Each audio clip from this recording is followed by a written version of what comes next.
Hey guys, how's it going? Have you ever been a part of one of these conversations? It's like talking to a brick wall, or you really don't understand what I'm saying, or why can't you get me? Why can't you understand? We have a communication gap, you just don't get it. And regardless of our situation, whether it's personal as a couple or even in a company context, we've all come to a conversation or an argument at that point, right? And I'm here to tell you something really mundane and boring is that the way to resolve it is based on this simple thing, and that is words have different meanings to different people.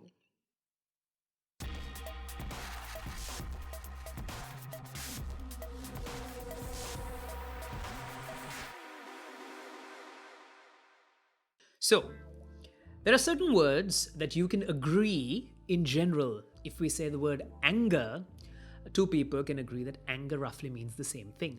However, angry means something else because anger is describing something. Nobody says, I am anger. They say, I'm angry. The moment you put that agree into it, you're putting yourself into it. And when you put yourself into a word, it takes on a little bit of additional personalized flavor. So, what makes me angry is not what makes you angry. Sure, there are a couple of common things, but in specific situations when it leads to an argument, then there's a difference. I'll give you an example. At my communication workshops, I run this little program where I get a group of people and I give them a situation. The boss walks into the office, huffing and puffing, and he says, I'm really disappointed. And then he walks into his room and I ask people, okay, just individually, don't talk to everybody else. Write down what do you think the boss meant. And people give you different answers, man. Some people will say, the boss is irritated with us, so we should keep our distance. Some will say, the boss is having a bad day, not that we've done anything. Some will say, he's really irritated with the client or with the management. Some will say, we've done something wrong, he expects us to do something. Others will say, he didn't say anything to us, right? So why should we be bothered?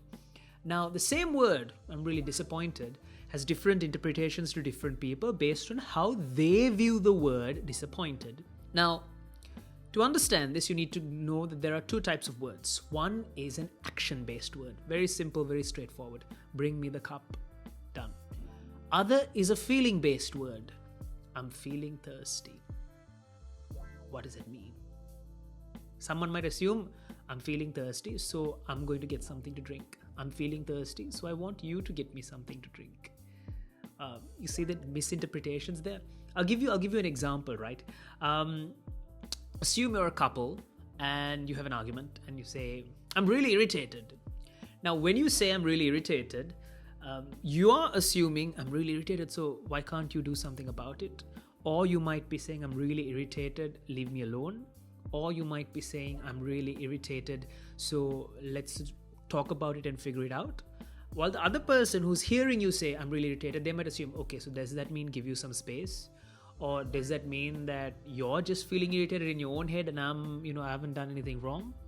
And this carries on, right? This type of intention. Say your partner is standing near the fan and you say, I'm feeling really uncomfortable and sticky. And then they say, it's a warm day, and they walk away. And you get irritated because they didn't turn the fan on. But in their mind, you didn't give them an action to follow up with, right? So instead of saying, I'm really uncomfortable, you can follow it up by saying, hey, I'm really uncomfortable and sticky, can you turn on the fan?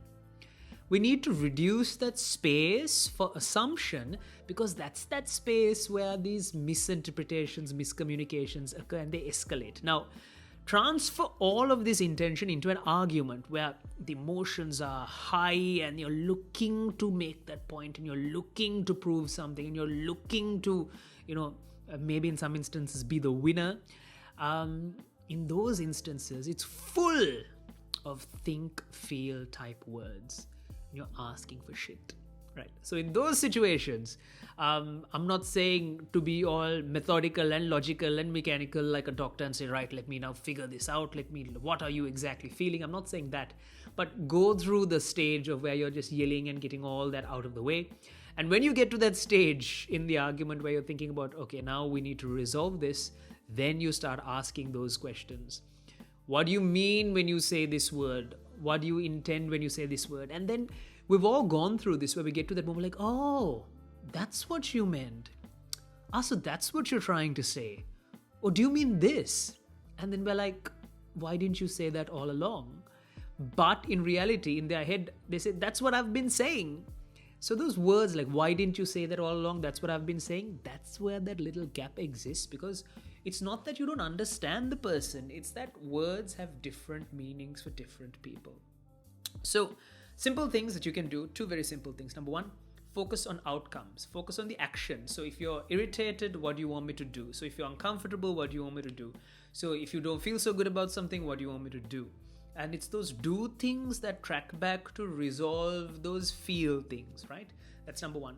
Number two, stop working on assumptions, because we tend to, after we get comfortable with someone, some assumptions are fair. But in certain existential circumstances where a person is feeling a certain thing, sometimes those assumptions might not be valid. So in those situations, clarify and ask, because rather than going through that entire process of arguing and all that shit, and then getting to that, okay, let's resolve this, we could have done it sooner part, it's better once you get the emotion part out of the way, if you can look at it in terms of what is this person intending with the words that they're saying. All right, this has been an episode of How the Mind Works. Thank you so very much for watching. If you liked it, kindly do share, like, subscribe, all of those things. Thank you very much, and I'll see you with the next episode.